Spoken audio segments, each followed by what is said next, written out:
Movie review. Daniel A-Team Efyong's The Herd arrives like a cold gust in a sweltering room, tightly wound, quietly violent, and impossibly timely.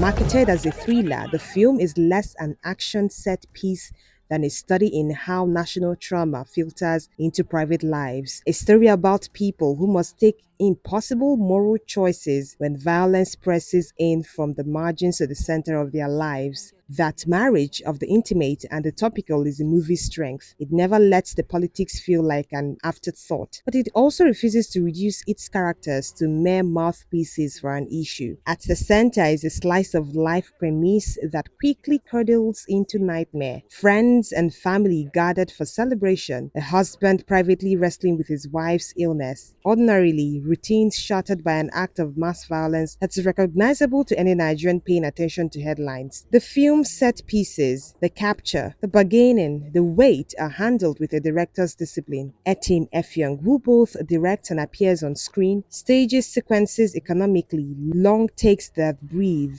close-ups that hold, and the pacing that alternates between the taut and the mournful, so the audience never gets the relief of complacency.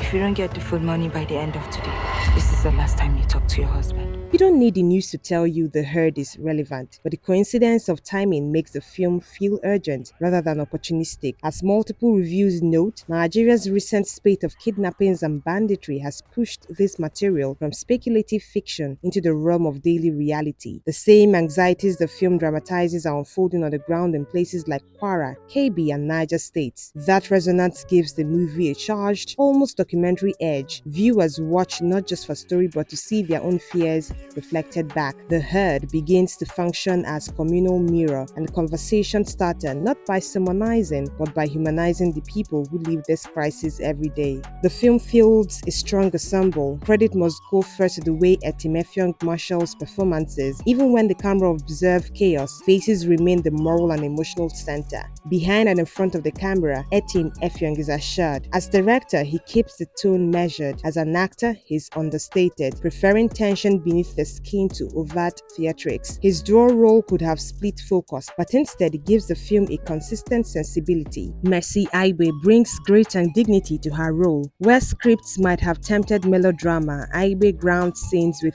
economical choices, small gestures, a hardening stare, a momentary collapse that feels earned rather than staged. Genevieve Ume, Linda Ejiofor, Lateef Adedimeji, Tina Mba, Adam Garba, Blessing Jessica Obasi. These supporting players enrich the world with smaller but resonant moments. Tina Mba's presence especially gives certain scenes a weighty moral center. Lateef and Genevieve are effective at quickly establishing emotional backstory in short, high-stakes exchanges. The film's greatest achievement is its restraint. It never overstays a shock shot nor indulges in melodramatic bolt-ons. Instead, it lets tension accumulate through silences and looked-away glances. Etim Efyong's direction favors texture. The dust on the road, the smell of a burning cola, so the environment becomes a character, urgent, indifferent, and relentless. Cinematography and sound design are used to compress time during suspenseful stretches and expand it during grief, which keeps the audience invested without exhausting them. Critics are already pointing to the way the film turns national anxiety into a human story rather than a political tract.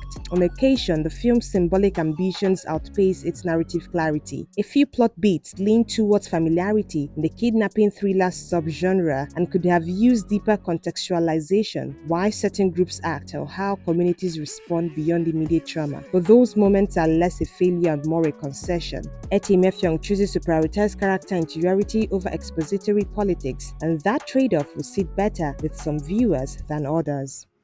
Hey, I don't want you worrying about me. Do you think this is the Sheikh's operation? He never comes this far, sir. Saboda shi kansa shek sai da ya kashe wasu sannan ya zamo sarki a inda yake a yanzu. Did Gosi know that he was going to be kidnapped?